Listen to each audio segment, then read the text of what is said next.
नमस्कार, बहुत स्वागत है आपका। शाम के 3 बजने वाले हैं। हम हाजिर हैं यूपी चुनाव पर सबसे बड़े शो 2022 के महादंगल को लेकर। आज इस स्पेशल शो में बात करेंगे यूपी जीत के प्लान काशी की। कल देश के प्रधानमंत्री नरेंद्र मोदी अपने संसदीय क्षेत्र वाराणसी जा रहे हैं। यहां 1500 करोड़ से ज्यादा की विकास योजनाओं का उद्घाटन करेंगे। पीएम मोदी के इस दौरे पर हर सियासी पार्टी की नजर है। सामने विधानसभा के चुनाव हैं और पूर्वांचल में सियासी नफा नुकसान के आंकलन में हर कोई लगा हुआ है। पूरे मामले पर चर्चा के लिए हमारे साथ गेस्ट का पैनल भी मौजूद है, लेकिन पहले आइए आपको एक रिपोर्ट दिखाते हैं कि क्यों पीएम मोदी का ये काशी दौरा बेहद खास है।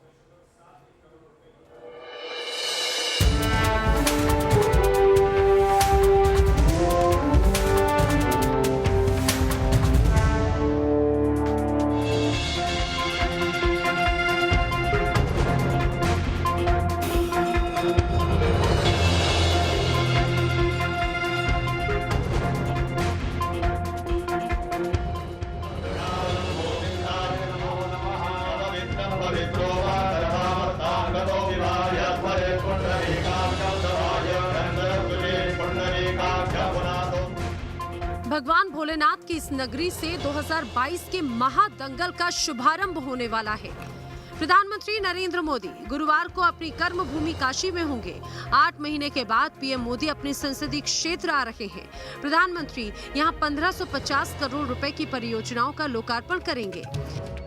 इनमें 186 करोड़ रुपए का अंतर्राष्ट्रीय सुविधा और सहयोग केंद्र रुद्राक्ष, 62 करोड़ 89 लाख का महिला अस्पताल, 29 करोड़ 63 लाख के बीएचयू में regional institute of ophthalmology, 62 crore 4 lakh रुपए के पंचकोशी परिक्रमा मार्ग का चौड़ीकरण का उद्घाटन। इसके साथ ही 50 करोड़ 17 लाख रुपए के वाराणसी गाजीपुर मार्ग पर आरओबी, 20 करोड़ 25 लाख रुपए के राजघाट से 80 तक क्रूज बोट चलाने, सौंदर्यीकरण समेत कई प्रोजेक्ट्स शामिल हैं।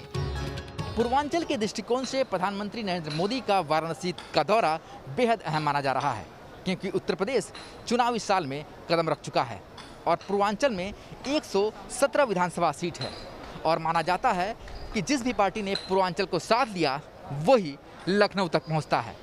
ऐसे में वाराणसी में आकर प्रधानमंत्री जहां 1500 करोड़ की सौगात दे रहे हैं शिलान्यास और लोकार्पण के जरिए, तो वहीं उत्तर प्रदेश में चुनावी तैयारियों का शंखनाद वाराणसी से ही हो रहा है।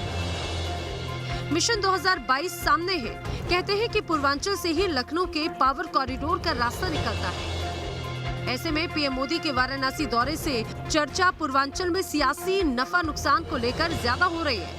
प्रधानमंत्री के इस दौरे में कोई कोर कसर न रह जाए, इसे लेकर मुख्यमंत्री योगी आदित्यनाथ मंगलवार को वाराणसी पहुंचे। पीएम मोदी के एक कार्यक्रम स्थल पर जाकर खुद व्यवस्थाओं का जायजा लिया।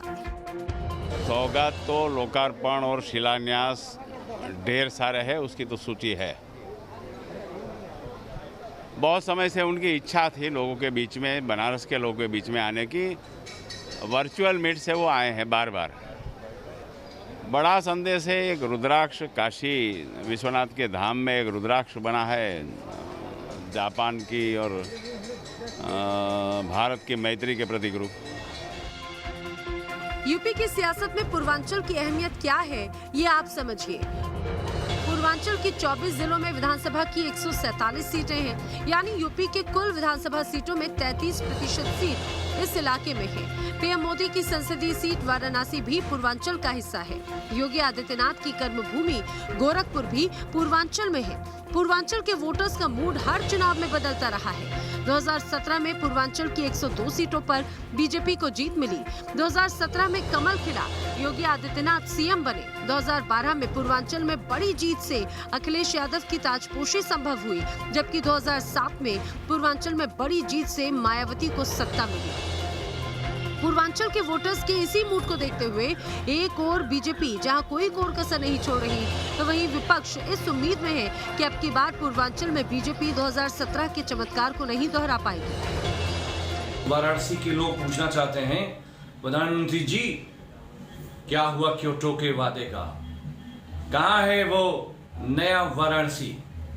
लोग पूछना चाहते हैं प्रधानमंत्री जी, लेकिन ये जवाब उत्तर प्रदेश की जनता 2022 के चुनाव में देने वाली है। उत्तर प्रदेश में लगातार दलितों पर अत्याचार होता रहा, चाहे हाथरस की घटना हो, सहारनपुर की घटना हो, आजमगढ़ की घटना हो। प्रधानमंत्री ने कोई भी सुध नहीं ली, उत्तर प्रदेश के सांसद होने के नाते और देश के प्रधानमंत्री होने के नाते। यूपी में हर सियासी पार्टी की नजर पूर्वांचल पर है और यही वजह है कि पीएम मोदी मिशन 2022 का आगाज वाराणसी से ही करने जा रहे हैं। Team news nation. तो देखिए, इस रिपोर्ट से ये साफ है कि जो पूर्वांचल जीतता है, जो पार्टी पूर्वांचल जीतती है, उत्तर प्रदेश उसी का होता है, वही लखनऊ की गद्दी पर बैठता है। आखिर क्या प्रधानमंत्री का ये दौरा 2022 के चुनावों के मद्देनजर तैयारियों के रूप में क्यों ना माना जाए? इसी पर बातचीत करने के लिए हमारे साथ बीजेपी से राकेश त्रिपाठी जुड़ गए हैं, समाजवादी पार्टी से डॉक्टर अजीज खान जुड़ गए हैं और साथ ही साथ यूपी खास करके पूर्वांचल की सियासत पर पैनी नजर रखने वाले वरिष्ठ पत्रकार एनके सिंह साहब भी हमारे साथ जुड़ गए हैं। उन सभी से बातचीत करेंगे, लेकिन उससे पहले आपको बता दें कि 2017 के विधानसभा चुनाव में पूर्वांचल ने किस तरह बीजेपी के लिए लखनऊ की राह आसान कर दी थी। एक ग्राफिक्स के जरिए आइए आपको समझाने की कोशिश करते हैं। देखिए, पूर्वांचल कितना महत्वपूर्ण है ये आपको साफ पता चल जाएगा। 2017 के नतीजे आप देख लीजिए। कुल मिलाकर के पूर्वांचल में 147 सीटें हैं। बीजेपी के खाते में 102 गई थी, एसपी के खाते में 15 गई थी, 14 बीएसपी के खाते में गई थी। मुख्य बात क्या है, 102 सीटें जो आप देख रहे हैं बीजेपी के खाते में गई हैं और गद्दी पर कौन बैठा? 2017 में योगी आदित्यनाथ। बीजेपी की सत्ता हुई, क्योंकि कहते हैं जो पूर्वांचल जीतता है उत्तर प्रदेश उसी का हो जाता है। ये 2017 के नतीजे साफ तौर पर बता रहे हैं। अगर 2012 के चुनावी नतीजों की बात की जाए तो 2012 में समाजवादी पार्टी को बढ़त हासिल हुई थी और सत्ता पर काबिज कौन हुआ? अखिलेश यादव। तो और उसके अगर पीछे चले जाएं तो फिर बीएसपी को पूर्वांचल में ज्यादा सीटें हासिल हुई थी, मायावती सत्ता पर काबिज हुई। तो ये पूरा एक चेन है जिसको समझना बेहद जरूरी है। और इसी पर ही बातचीत करने के लिए हमारे साथ एनके सिंह साहब वरिष्ठ पत्रकार, राकेश त्रिपाठी बीजेपी प्रवक्ता और डॉक्टर अजीज खान समाजवादी पार्टी से जुड़ गए हैं। सबसे पहले राकेश त्रिपाठी जी, आपके पास ही आऊंगी। प्रधानमंत्री का कल का दौरा बेहद अहम, सभी राजनीतिक पार्टियों की नजरें हैं। 2022 का चुनाव नजदीक है, तो सीधे तौर पर ये 2022 के चुनावों की तैयारियां ही हैं जो प्रधानमंत्री का दौरा है, उसको उसी से जोड़कर देखें। देखिए, आपके देखने का नजरिया हो सकता है, लेकिन हम केवल इसको इतना मानते हैं कि प्रधानमंत्री जी बनारस की सीट से मेंबर ऑफ पार्लियामेंट हैं। तो मेंबर ऑफ पार्लियामेंट के नाते उनके अपने दायित्व हैं अपने संसदीय निर्वाचन क्षेत्र के प्रति भी, और प्रधानमंत्री जी लगातार अपने संसदीय निर्वाचन क्षेत्र की चिंता करते रहे हैं। देश के प्रधानमंत्री के नाते पूरे देश की चिंता करना उनका दायित्व है, लेकिन मेंबर ऑफ पार्लियामेंट जहां से निर्वाचित हैं वहां की जनता के साथ उनका एक अपना जुड़ाव है। और पूरे कोरोना काल में, कोरोना के पीरियड में चूंकि प्रत्यक्ष पहुंच पाना संभव नहीं था, लेकिन वर्चुअली वो लगातार जुड़ते रहे, टेलीफोन पर बात करते रहे प्रबुद्धजनों से, प्रमुख लोगों से। उन्होंने लगातार बनारस के लोगों से संवाद करके उनका सुख दुख में, उनका दुख में जहां पर वहां संवेदना भी जताई है और उनके साथ संवाद करके उनकी समस्या के समाधान के लिए बात करते हैं। वो पूर्वांचल से ही आते हैं, मुख्यमंत्री का पूर्वांचल पर काफी जोर रहता है, उनके दौरे हमने लगातार देखे हैं। प्रधानमंत्री लगातार पूर्वांचल पर खास तौर पर नजर रखते हैं। तो क्यों आप ये साफ कहने से बच रहे हैं कि हाँ हम पूर्वांचल पर ध्यान दे रहे हैं? कहिए ना कि हाँ हम पूर्वांचल के विकास पर ध्यान दे रहे हैं, ये क्यों नहीं कहते? नहीं, बिल्कुल कह रहे हैं। पूर्वांचल अगर उत्तर प्रदेश के अगर हिस्से को देखा जाए तो पूर्वांचल राजनीतिक तौर पर सबसे ज्यादा समृद्धशाली, लेकिन विकास की दौड़ में सबसे पीछे अब तक रहा है। लेकिन उत्तर प्रदेश के अब हालात परिवर्तित हो रहे हैं। वो पूर्वांचल जिसकी पहचान होती थी गड्ढायुक्त सड़कों के लिए, वो पूर्वांचल जहां पर बेकारी थी, भुखमरी थी, पूर्वांचल जापानी इंसेफेलाइटिस से जूझता था, आज वो पूर्वांचल की तस्वीर में बहुत बड़ा परिवर्तन हुआ है। आज गोरखपुर का पूर्वांचल का शहर हो चाहे बनारस हो, ये दोनों ही बड़े शहर पूर्वांचल के हैं। प्रयागराज, ये पूर्वांचल के शहर लगातार मानचित्र पर तो बहुत उभर कर दिखाई पड़ते थे, लेकिन जब ग्राउंड पर जाकर देखे तो इनके हालात बहुत खराब थे। आज अगर आप जाकर के पिछले समय की तुलना करके देखेंगे तो बनारस की सूरत में आमूलचूल परिवर्तन हुआ है। गोरखपुर में आज विकास की कई योजनाएं बहुत तेज गति से आगे बढ़ी हैं। प्रयागराज में कुंभ के नाते बहुत एक आमूलचूल विकास प्रयागराज को लेकर के भी हुआ है। पूर्वांचल को लेकर के जो हेय दृष्टि हुआ करती थी पिछले समय में, चाहे वो मायावती जी के शासनकाल में रहा हो, चाहे वो अखिलेश यादव जी के शासनकाल में रहा हो, अब वो हेय दृष्टि समाप्त हुई है। पूरे पूर्वांचल में विकास को अब पंख लगे हैं, विकास की लगातार नई नई परियोजनाएं वहां तक पहुंची हैं, और जो पूर्वांचल के अंदर जो कर्म दिखाने का जज्बा बीजेपी की सरकार बनने के बाद से पूर्वांचल का विकास हुआ है। डॉक्टर अजीज खान जरा बताइए, फिर समाजवादी पार्टी के पेट में दर्द क्यों होता है बार बार जब पूर्वांचल पर बीजेपी ज्यादा ध्यान देती है, वहां यूनिवर्सिटी खोलती है या फिर अंतर्राष्ट्रीय हवाई अड्डे के खोलने की बात आती है? तो देखिए ज्योति जी, हमें दर्द क्यों होगा? हम तो चिंतित हैं। देखिए, चिंता इस बात का है कि 7 साल पहले मां गंगा ने बुलाया था, और चिंता इस बात का कि उस क्योटो में इस आजकल सीवेज का बड़ा उफान है, पानी भर जाता है, अस्त व्यस्त है। पूरे बनारस की जो दुर्गति है वो मेरे ख्याल से किसी से छिपा नहीं, वो बनारस के लोगों को भी पता है। क्योटो में समस्या बहुत है, इसलिए चिंता है हमें वहां की जनता का। जिस तरीके से WHO ने एक लिस्ट जारी की थी कि सबसे प्रदूषित शहर की, तो उसमें क्योटो का नंबर तीसरा आता है, 15 में तीसरा नंबर आता है। एक बात रही, बात आपने परियोजनाओं की बात की, कोरोना की बात राकेश त्रिपाठी जी ने की। साहब की कोरोना में मोदी जी बहुत चिंतित थे और उन्होंने वर्चुअल मीटिंग की। मैं जानना चाहता हूं कि फरवरी से लेकर के अप्रैल तक जब कोरोना का पीक आवर था, तो पश्चिम बंगाल में माननीय मोदी जी के 15 दौरे बात वो नहीं हो रही सर, एक मिनट ज्योति, पूर्वांचल पे ही रही है। नहीं प्लीज, ये तरीका नहीं है, मुझे बात रखने दें आप, इंपॉर्टेंट बात है। 15 दौरा हुआ पश्चिम बंगाल का, तब कोरोना नहीं था। जब बनारस के लोग मर रहे थे, अस्पताल नहीं था, ऑक्सीजन नहीं थी, बेड नहीं था, वहां अस्त-व्यस्त पूरा बनारस था, उस वक्त मोदी जी एक बार भी दौरा नहीं किए। जिस तरीके से ये चुनावी परियोजना है, ये सिर्फ दिखावटी परियोजना। मैं आपको एक ब्यौरा देना चाहूंगा, इससे पहले भी परियोजना लॉन्च हुआ था, वो परियोजना पूरा नहीं हुआ। डॉक्टर अजीज खान, मैं समझ गई आप चुनावी परियोजना कह रहे हैं, मैं उनसे जवाब भी ले लूंगी उस पर। मुझे ये बताइए, अखिलेश यादव के कार्यकाल में ऐसी स्थिति बनी ना कि बीजेपी को आज परियोजनाओं की कम से कम घोषणा तो करनी पड़ रही है, आपने हालात ऐसे कर दिए थे, आपने क्या किया था सत्ता में रहते हुए, बताइए जरा। मैं निवेदन करूंगा, मैंने क्या बनारस के लिए, क्या जरा एक सूची सुन लीजिए, मैंने क्या क्या काम किया बनारस के लिए। मैंने बलुआ घाट का पुल बनाया, गंगा नदी पर BHU गेट के सामने पुल बनाया, वरुणा रिवर फ्रंट बनाया, बाबतपुर से चौबेपुर जाने के लिए 4 लेन सड़क बनाया, गंगा नदी और मुस्तफाबाद के बीच में एक पुल बनाया, दीनदयाल अस्पताल में एक डायलिसिस की यूनिट लगाया, 220 kV सब स्टेशन जो है वो भेलूपुर, गजोखार, हरहुआ और राजा तालाब, इस जगहों पर तमाम तरीके का मैंने बहुत अच्छा लग रहा है, सुनने में वाकई अजीज खान बहुत अच्छा लग रहा है, लेकिन विकास की गति तो हमने देखी नहीं। हमने पूर्वांचल के लोगों की भावनाओं के साथ खिलवाड़ होता देखा, उनके वोटों को हासिल करने के लिए हर राजनीतिक पार्टी दौड़ लगाती हुई नजर आई, लेकिन वाकई में पूर्वांचल का विकास होते नहीं देखा। राकेश त्रिपाठी, अजीज खान कह रहे हैं कि देखिए हमने तो काम किया, बीजेपी तो सिर्फ चुनावी वादे करके चली जाती है, घोषणाएं ही घोषणाएं हो रही हैं, ग्राउंड पर कुछ नहीं हो रहा। अगर बनारस में विकास किया होता तो फिर पूर्वांचल की बदहाली की बात नहीं होती। विकास अजीज खान के लिए केवल सैफई पर तक जाकर के रुक जाया करता था। हमने देखा है कि किस तरह से बिजली देने तक के मामले में ये VIP जिला घोषित करते थे।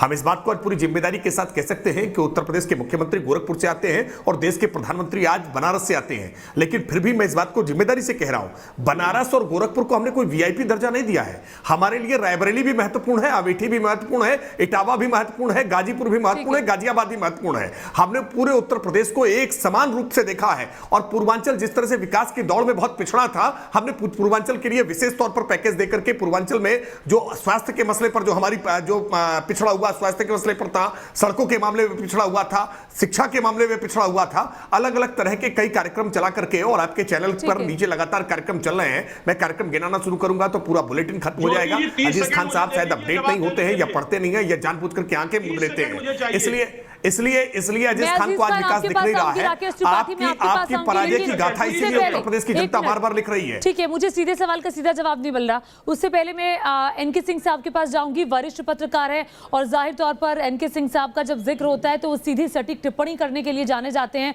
और सीधे स्पष्टवादिता उनमें है। NK सिंह साहब, सीधा सवाल मैं आपसे पूछूंगी सर, पूर्वांचल कितना जरूरी है किसी राजनीतिक पार्टी के लिए अगर उत्तर प्रदेश की सत्ता पर काबिज होना है तो? सर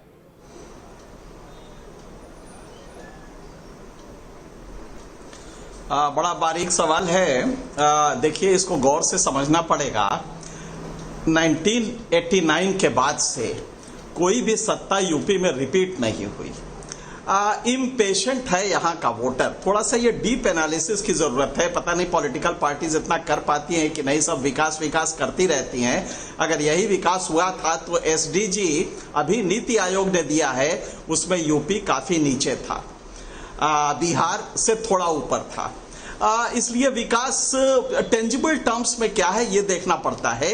यूपी की स्थिति ये है कि यहाँ का वोटर विकास का जो परसेप्शन बनाता है वो बड़े गौर से देखता है कि वाकई विकास कितना हुआ है, और ये वोटर करीब फ्लोटिंग है, करीब 15% फ्लोटिंग वोटर है, यही डिसाइड करता है।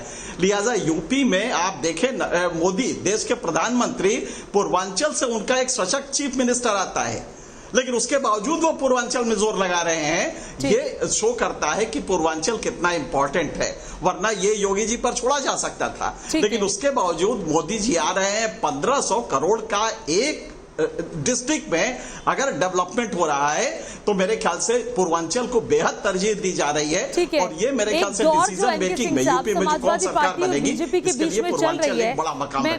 मैं सुरेंद्र राजपूत के पास आना चाहूंगी, कांग्रेस प्रवक्ता भी हमारे साथ जुड़ गए हैं। सुरेंद्र जी, कांग्रेस अपने आप को पूर्वांचल के इस हिस्से में कहां खड़ा पाती है? देखिए, 2-3 बातें। कांग्रेस तो जनता में खड़ा पाती है, और आज जो अभी एनके सिंह साहब ने बात कही बड़ी गौर करने वाली और महत्वपूर्ण है। भारतीय जनता पार्टी का जो जबानी जमा खर्च का और हेडलाइन मैनेजमेंट का विकास है वो 2014 से आप भी देख रही हैं ज्योति जी, एनके सिंह भी देख रहे हैं और हम भी देख रहे हैं। आप देखिए, मां गंगा के लाल के रूप में आदरणीय प्रधानमंत्री जी बनारस आए थे और मां गंगा की सफाई करने के लिए इनका मेन उद्देश्य था। आज अगर आप वहां पर देखें, एनके सिंह भी देख ले और आप भी देख ले, और अपने कैमरामैन को भेज दीजिए वहां पर जो वरुणा नदी जहां गंगा उसमें मिलती है आदिकेश्वर घाट पे, वो पूरा घाट पट गया है, पूरा का पूरा घाट पट गया है। और वहां कम से कम 10,000 से ज्यादा वहां पर वो पड़े हुए हैं, रामनामी दुपट्टे पड़े हुए हैं और उससे पटा हुआ है। आप इस चीज को देख लीजिए। उसके बाद वहां से आप आगे अब मणिकर्णिका तक आ जाइए तो मणिकर्णिका घाट फिर पट गया है। क्या नाम, मां गंगा का जो सुरेंद्र जी, जिन बातों का जिक्र आपने किया, जिन बातों का जिक्र डॉक्टर अजीज खान ने किया और जिन बातों का जिक्र बीजेपी प्रवक्ता राकेश त्रिपाठी ने किया, उन दावों में कितना दम है ये बताने के लिए सीधे ग्राउंड से हमारे साथ मेरे सहयोगी सुशांत मुखर्जी जुड़ रहे हैं। सुशांत, आपने सबकी बातों को बहुत गौर से सुना, जरा बताइए ग्राउंड पर रियलिटी क्या है? देखिए, अगर ग्राउंड पर रियलिटी की बात की जाए तो इस बात से इनकार नहीं किया जा सकता है कि 2014 के बाद वाराणसी में विकास जो है वो दिखाई दिया है। हालांकि ये अलग बात है कि विकास की बात जितनी कही गई उतना तो नहीं, पर बनारस बदला है, इसमें कोई दो राय नहीं है। इस वक्त मैं गोदोलिया इलाके में हूँ। ये वो इलाका है जहाँ पर आप देख सकते हैं, सड़क देखिए पहले, ये सड़क बनकर बिल्कुल तैयार है। ऐसी सड़क वाराणसी के गोदोलिया इलाके में नहीं देखी जाती थी। अलग से पार्किंग बनी हुई है, हर अलग से पार्किंग एरिया बना हुआ है। इसके अलावा बात कर रहे थे अभी समाजवादी पार्टी के जो हमारे प्रवक्ता थे कि एक पुल है बीएचयू के पास जो समाजवादी पार्टी ने बनाया। बिल्कुल, समाजवादी पार्टी ने शिलान्यास तो किया था, पर 3 टर्म गुजर गए, वो शिलान्यास लोकार्पण में नहीं बदला। 2017 में उस पुल का लोकार्पण किया गया। तो ऐसी कई योजनाएं हैं जो बनारस में जो बदल रही है, बनारस को ये दिखाई दे रही है। हालांकि ये बात भी जरूर है कि जितना ज्यादा इसकी बात कही जा रही है उतना ज्यादा जमीनी स्तर पर नहीं बदला, पर बनारस बदला है। और योजना सुरेंद्र जी, आप कुछ कहना चाह रहे हैं लेकिन मेरे पास वक्त बिल्कुल नहीं है। आप सभी मेहमानों का बहुत बहुत शुक्रिया न्यूज नेशन के साथ जुड़ने के लिए। तो जिस तरह से सुशांत मुखर्जी हमारे सहयोगी कह रहे हैं कि जितनी बातें की गई उतना विकास नहीं हुआ, लेकिन इस बात से भी इनकार नहीं किया जा सकता कि विकास कुछ थोड़ा बहुत तो हुआ है। ग्राउंड पर कुछ काम हुआ है, कुछ होना बाकी है, लेकिन जितने दावे थे उतने दावे हकीकत में तब्दील नहीं हो पाए। इसी के साथ वक्त एक छोटे से ब्रेक का, आपका ही मजा आएगा।